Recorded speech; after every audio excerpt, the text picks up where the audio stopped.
क्या आप लोग भी ब्रेकआउट में एंटर करते ही अपना स्टॉप लॉस दे देते हो? आप लोगों को देखा कि ब्रेकआउट आया, आपने वहाँ पे एंट्री की लॉन्ग में और फिर धीरे धीरे धीरे करके मार्केट आपका स्टॉप लॉस उड़ा देता है, या कभी कभार बहुत जल्दी भी वापस मार्केट आप लोगों का स्टॉप लॉस उड़ा देता है। Hello guys, welcome back to my channel. और आज के इस वीडियो में मैं आपको बताने वाला हूँ एक ऐसी ट्रेडिंग स्ट्रैटेजी कह लो, या एक ऐसा तरीका बताऊंगा जिससे कि आप लोग बहुत ही इजीली ट्रेड कर पाओगे फेक ब्रेकआउट्स को। तो चलिए बिना किसी टाइम वेस्ट के मैं आज का ये जो वीडियो है उसको शुरू करता हूँ। तो सबसे पहली चीज़ तो ये देखो, what is a fake breakout. एक जो फेक ब्रेकआउट होता है वो आखिर होता क्या है। अब आप फेक ब्रेकआउट को देखोगे तो उसमें वो क्या दिखेगा, कुछ इस टाइप के से कैंडल्स दिखेंगी। ठीक है, समझ रहे हो, इस टाइप की कैंडल्स। अब इससे मेरा क्या मतलब है, यानी कि ऐसी जो कैंडल्स होगी वो आपको दिखाएगी कि हाँ, यहाँ पर वो अच्छी खासी बुलिश है और ब्रेकआउट बहुत ही बढ़िया किया गया है। इस कैंडल के अंदर जो ये वाली कैंडल बन रही है, इस कैंडल के अंदर बहुत ही बढ़िया ब्रेकआउट हुआ है। यानी कि कोई भी अगर इसके अंदर इस कैंडल में जाता, एंटर मारता, तो वो जाहिर सी बात है इस तरीके से एंट्री मार के कुछ यहाँ पर अपना एसएल प्लेस करता। इस तरीके से अपने एंट्री प्लेस करके यहाँ उसका एसएल होता कुछ इस कैंडल का लो, और सीधा 1:2 का इसका टारगेट होता। अब आप लोग देखो कैसे डायरेक्ट मार्केट ने उसका एसएल उड़ा दिया। इसके पीछे का क्या रीज़न है, अभी मैं आप लोगों को बताता हूँ। पहला, आपका कभी भी वेट ना करना। आप लोग बिल्कुल वेट नहीं करते हो कि यहाँ से जब इसने ब्रेकआउट कैंडल आई है तो ब्रेकआउट कैंडल के बाद वाली जो कैंडल है वो थोड़ा सा रिटेस्ट करके वापस सेम डायरेक्शन में मूव दे। क्योंकि अगर वो वापस सेम डायरेक्शन मूव नहीं देगा तो कंफर्म नहीं होगा कि वहाँ पर वो ब्रेकआउट फॉल्स है, वो ब्रेकआउट ट्रू है, कंफर्म है या नहीं है। तो सीधा आप लोग उसमें घुस जाते हो। ये गलती सबसे पहली मिस्टेक होती है। अब आप लोगों को क्या करना है, सबसे पहला, जब आपको कोई भी ऐसा दिख जाए ब्रेकआउट, तो सबसे पहले उसमें कैंडल में वॉल्यूम चेक करो। हमेशा जो कैंडल ब्रेकआउट कैंडल है उसका वॉल्यूम काफ़ी ज़्यादा अच्छा या काफ़ी ज़्यादा हाई होना चाहिए। अब यहाँ पर आप लोग देख पा रहे हो कि इस वाली जगह पे जो कैंडल का ब्रेकआउट आया है, इस वाली कैंडल में, वहाँ पे उतना वॉल्यूम है ही नहीं, वॉल्यूम ही नहीं है उतना। तो जाहिर सी बात है कि यहाँ पर ब्रेकआउट फॉल्स होने का बहुत ही ज़्यादा चांस है। और जब अगली कैंडल भी वापस रेड बन जाए, जब आपको दिख जाए कि हाँ नेक्स्ट कैंडल पे भी ये कंफर्मेशन आ चुका है कि ये ब्रेकआउट अब फेल होने वाला है, तो यहाँ पर डायरेक्ट आप लोगों को एंट्री बना देनी है। अब एंट्री किस तरह से बनेगी, जब ये एक रेड कैंडल यहाँ बन चुकी है, ये वाली दूसरी यहाँ बन गई, ठीक है, आप लोग चाहो तो फर्स्ट कैंडल में एंटर कर सकते हो, जैसे कि जो कि ये वाली रेड कैंडल है इस वाली कैंडल के क्लोजिंग होते ही। लेकिन थोड़े सा सेफर साइड रखते हुए सेकंड कैंडल पे जब आप एंटर मारोगे ना इस वाली कैंडल पे, तो एक्चुअली क्या होगा, यहाँ पर आपको पूरा अच्छे से कंफर्मेशन हो जाएगा। तो यहाँ से अपनी पोजीशन कुछ ऐसी दिखेगी। फिर ये देखो, ये कैंडल की ओपनिंग, ये क्लोजिंग और ये नेक्स्ट कैंडल। अब यहाँ पर आप लोगों को एसएल कितना मिल रहा है, इस लेवल के हल्का सा, पिछली कैंडल का वैसे हाई रखते हैं लेकिन थोड़ा सा अच्छा सा बफर देके करीबन इस जोन के ऊपर का, और मिनिमम जो आपका अगला सपोर्ट दिख रहा है वहाँ तक का टारगेट। पहला तो ये है लेकिन इसमें इतना अच्छा नहीं है, तो एटलीस्ट यहाँ तक का टारगेट। तो देख रहे हो आप कैसे पहले ही ट्रेड में अपने को सीधा 1:4 का टारगेट मिल गया। समझ गए।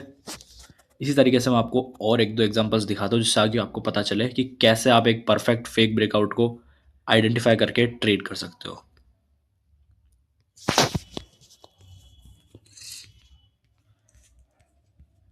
ये एक बहुत ही प्यारा एग्जांपल है अपना। अब यहाँ देखो क्या हुआ, यहाँ पर मार्केट ने एक बहुत ही बढ़िया कैंडल के साथ में एक ब्रेकआउट दिया जो कि है ये वाली, ठीक है। उसके बाद वाली जो कैंडल बनाई मार्केट ने वो भी काफ़ी सही बनाई, उसमें भी बहुत ही बढ़िया वॉल्यूम दिखा। अब आपने बोला कि यहाँ सर एकदम सही हो रहा है, ब्रेकआउट भी बहुत सही है, कैंडल अगली वाली भी सही है, दूसरी कैंडल जो आ रही है रीटेस्ट करने वो भी बहुत सही आ रही है। लेकिन अब यहाँ पर मैं आपको एक चीज़ और दिखाता हूँ। जब अपन ने देखा कि यहाँ पर ब्रेकआउट वाली कैंडल में बहुत ज़्यादा वॉल्यूम था, जो कि है ये वाली कैंडल, और उसके बाद वाली जो कैंडल थी ये वाली, उसमें भी बहुत अच्छा वॉल्यूम था। लेकिन अगर आप ध्यान से नोटिस करोगे, जिन प्लेयर्स की एंट्री इस वाली कैंडल पे होनी थी और जिन प्लेयर्स की एंट्री इस वाली कैंडल में हुई थी, उन दोनों के अगर वॉल्यूम को अपन मिला दे, एक तरीके से मान लो कि उन दोनों का वॉल्यूम मिल चुका है, तो अगर इन दोनों प्लेयर्स की एंट्री हुई तो इस कैंडल पे तो उनका एग्जिट भी तो हो गया, वो भी तो देखो। यहाँ देखो, अब इस वाली कैंडल में आप लोग देखना उनका, ये वाली जो कैंडल है इसमें वॉल्यूम चेक करो कितना ज़्यादा वॉल्यूम है। ज़्यादा वॉल्यूम का मतलब मैं ये नहीं बोल रहा हूँ कि वहाँ पे ज़्यादा सेलर्स आए हैं या ज़्यादा बायर्स आए, ज़्यादा ऑर्डर्स वहाँ पर आए हैं। तो जाहिर सी बात है, अगर ब्रेकआउट आने के बाद ऑर्डर्स आए हैं तो कहीं ना कहीं पहली वाली जो कैंडल्स थी उनमें बायर्स के ऑर्डर्स आए होंगे और दूसरी वाली में सेलर्स के आए होंगे। तो इस तरीके से यहाँ पर ये ब्रेकआउट भी इसी वजह से फेल हुआ, क्योंकि यहाँ पर जो वॉल्यूम था वो अगली कैंडल में बहुत ज़्यादा आ गया था। आगे समझो बात। चलो, अब इसमें कैसे एंट्री बनती है हमारी वो भी बता देता हूँ। अब जब मैंने क्या बोला कि रीटेस्ट का वेट करना है हमें ब्रेकआउट पे एंट्री करने के लिए, तो यहाँ पर ऐसी कोई भी कैंडल कंफर्मेशन नहीं दे रही थी जिससे कि आपको एक बुलिश एंट्री मिल जाए, कोई रिवर्सल ऐसा मतलब सेम डायरेक्शन के अंदर मूव मिल जाए। तो इस वजह से यहाँ पर ये ब्रेकआउट भी फेल हो जाता है। अब मैं आपको बताता हूँ यहाँ पर हमारी एंट्री किस तरीके से बनेगी। सिंपल सा लॉजिक है, ये जो जोन है इसका ब्रेकआउट हुआ, एग्जैक्ट कंफर्मेशन हमारे को यहाँ मिल गई, और यहाँ कंफर्म होते ही ये हल्का सा थोड़ा सा स्टॉप लॉस यहाँ पे बड़ा लग रहा है हमारा। आप चाहो तो छोटा भी लगा सकते हो, ऐसी कोई बात नहीं है।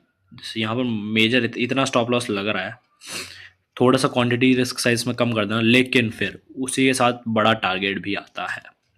अब यहाँ पर कितना मिला हमें, 1:3.3 है, 1:3 मान के चलते अपन ने 1:3 पे इसको बुक कर दिया। ओके गाइस, तो ये देखो कितना आसानी से हमें 1:3 मिला, और वो भी सिर्फ कितनी कैंडल्स में, ये फर्स्ट, ये सेकंड, ये थर्ड, ये फोर्थ, और लगभग फोर्थ कैंडल में आ गया था 1:3। ओके गाइस, अब आपको मैं एक और एग्जांपल दिखाता हूँ इसी के जैसा कुछ। ये देखो, अब ये बहुत ही प्यारा एग्जांपल है, आपको एग्जैक्ट फेक ब्रेकआउट का बोल लो या लिक्विडिटी का बोल लो, बहुत ही सही एग्जांपल है। इस एग्जांपल को मैं अभी थोड़ा सा एक्सप्लेन करता हूँ। तो ये देखो, यहाँ पर एक मार्केट ने जोन बनाया, एक तरह से आप बोलो रेजिस्टेंस बनाया, उसका यहाँ पर ब्रेकआउट हुआ, ठीक है। अब इसके बाद क्या होता है कि मार्केट ने उसका ब्रेकआउट देते ही, मार्केट ने ब्रेकआउट दिया और देते ही वापस कैंडल ने फॉल करना शुरू कर दिया। ये वाली कैंडल फॉलिंग, ये वाली फॉलिंग, ये वाली, सब लगातार फॉल शुरू हो गया, ठीक है। अब एंट्री कहाँ बननी चाहिए हमारी, जैसा कि मैंने बताया था, जोन का ब्रेक हुआ, जोन ब्रेक होते ही यहाँ पर हमारी लगभग इस कैंडल पे एंट्री हो जानी चाहिए after very very very confirmations. तो ये सिंपल सा जोन के ऊपर का स्टॉप लॉस, अब देखो यहाँ पर कितना छोटा हमें स्टॉप लॉस मिल रहा है, मतलब बेयर मिनिमम 450 पॉइंट्स का अपन यहाँ ऐसे ले लेंगे, और सिंपल जो फर्स्ट सपोर्ट तक का अपना टारगेट मैंने बताया था वो आएगा हमारा कुछ यहाँ पर, ठीक है। और थोड़ा सा अगर आप लोग चाहो कि हाँ मेरे को अच्छे से एकदम परफेक्ट एसएल चाहिए, मतलब परफेक्ट टारगेट चाहिए, तो आप यहाँ तक का भी ले सकते हो, जो कि बहुत ही सही है। अब यहाँ पर देखो आप 1:5 का टारगेट मिल गया आपको। यहाँ पर भी आप अगर वॉल्यूम चेक करोगे तो ये जो वॉल्यूम इस वाली कैंडल में है वो कितना ज़्यादा है आप लोग देख पा रहे हो, और इस वाली कैंडल का वॉल्यूम बिल्कुल एग्जैक्ट उतना ही है। जबकि साइज़ की बात करूँ तो ये वाली जो कैंडल है बहुत ही ज़्यादा बड़ी बनी है, जबकि वहीं ये वाली जो कैंडल है वो बहुत ही ज़्यादा छोटी थी। समझ गए? तो इस तरीके से हम यहाँ पर फेक ब्रेकआउट का एकदम अच्छे तरीके से आइडेंटिफाई करके एंट्री करके अच्छा टारगेट ले सकते हैं, और रिस्क रिवॉर्ड भी मिनिमम इसके अंदर 1:2 या 1:3 तो मिलेगा ही मिलेगा। उससे कम रिस्क रिवॉर्ड, 1:2 से कम तो हमको लेना ही नहीं है। अगर कोई भी ट्रेड 1:2 से कम दे रही है उसको छोड़ दो, लो ही मत। अब यहाँ पर मैं आपको कुछ रिस्क मैनेजमेंट की टिप्स भी दे देता हूँ जाते जाते। पहला, जब भी आपको कोई ट्रेड, पहले जब भी आपको कोई ट्रेड 1:2 रिस्क रिवॉर्ड का मिल रहा है तो वो ठीक है, समझ गए। कोई भी ट्रेड अगर आपको 1:2 रिस्क रिवॉर्ड तक मिल रहा है वो सही है, बहुत सही है, ले लो। दूसरा, अगर आपको किसी ट्रेड में एसएल जो आपका है वो बहुत ही बड़ा जा रहा है, ठीक है, तो उस ट्रेड को छोड़ दो। या फिर अगर आपको छोड़नी नहीं है जैसे मैं नहीं बोलता हूँ कि छोड़ो, अगर किसी ट्रेड में आपका एसएल बढ़ा जा रहा है तो उसमें अपनी जो क्वांटिटी है उसको थोड़ा सा कम कर दो। जैसे कि मान लो आपने शुरू किया, आपका क्वांटिटी रखते हो आप, मान के चलते अपन 10 लॉट से आप बिटकॉइन में ट्रेड करते हो, ठीक है, कम से कम भी आप जैसे 10 लॉट लेते हो, तो जिस जगह अपनी क्वांटिटी ज़्यादा लग रही है आप वहाँ पर 4 लॉट डाल दो, 6 लॉट्स डाल दो, या कुछ भी करके बस अपना एसएल छोटा करने के लिए क्वांटिटी जो है उसको कम कर दो। ठीक है, हो गए अपने 2 पॉइंट्स। एक पॉइंट और मैं आपको बता देता हूँ इसमें, जब भी आप लोग एंटर करो तो पार्शियल एंट्री किया करो। पार्शियल एंट्री का मतलब 30%, 40% एंड अगेन 30%। ठीक है, समझ गए? इसका मतलब क्या है कि सबसे पहले, जैसा कि मैंने आपको पहले बताया था, आप अगर 10 लॉट से ट्रेडिंग करते हो, कितने लॉट से? 10 लॉट से। सबसे पहले आपको 3 लॉट डिप्लॉय करना है, फिर अगेन कन्फर्मेशन पे 4 लॉट, और फिर वापस जब एक और कन्फर्मेशन मिल जाए तो बचे 3 लॉट्स एंटर वहाँ करते। समझ गए? ठीक है गाइस, तो ये थी मेरी आज की video, complete breakout liquidity trap जो फेक आउट होते हैं उनके ऊपर स्ट्रैटेजी थी। वीडियो पसंद आया हो तो वीडियो को लाइक करना, मेरा चैनल को सब्सक्राइब करना, बेल वाले आइकन को ऑल पर सेट कर देना, और अगली वीडियो आपको किन पे चाहिए वो मुझे कमेंट्स में बता देना। ट्रेडिंग रिलेटेड होगी तो मैं जल्द से जल्द उसको अपलोड करूँगा।